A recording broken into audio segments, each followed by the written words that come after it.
Hello, কেমন আছো সবাই? আশা করি সবাই ভালো আছো। আমার চ্যানেলে তোমাদের স্বাগত। আজকে আমরা খুব সহজেই কিভাবে কোনো গ্লু ছাড়া একটা ক্রিসমাস কার্ড বানানো যায় সেটা দেখে নেব। তার জন্য প্রথমেই লাগছে একটা A4 সাইজ পেপার, যেটা হয়তো আমাদের পুরোটা লাগবে না, একটা পেন্সিল, তিনটে বেসিক্যালি কালার আমি ইউজ করব এখানে মার্কারের, হলুদ, গ্রিন আর রেড, আর একটা সিজার। ব্যাস। তো তাহলে শুরু করা যাক। তাহলে দেখো, আমরা ফার্স্টেই এইভাবে ফোল্ড করে নিচ্ছি, যার হাফ আমাদের দরকার হবে। তো আমি এখান থেকে কাট করে নেব। তাহলে দেখো, কাট করে নেওয়ার পরে এরকম লাগছে।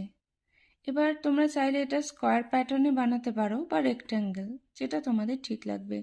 তো এখান থেকে বেসিক্যালি আমাদের একটা কাট করতে হবে। তোমাদের বোঝানোর সুবিধার জন্য আমি পেন্সিল দিয়ে ড্র করে নিয়েছি। তো বেসিক্যালি এইখানটা আর এই পোর্শনটা আমাদের কাট করে নিতে হবে। কাট করা হয়ে গেছে। তো এইবার এটাকে এইভাবে ফোল্ড করে এইভাবে আমাদের বের করে নিতে হবে।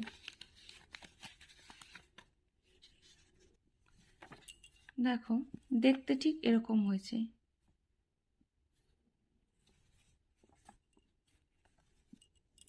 এবার ডেকোরেট করার পালা।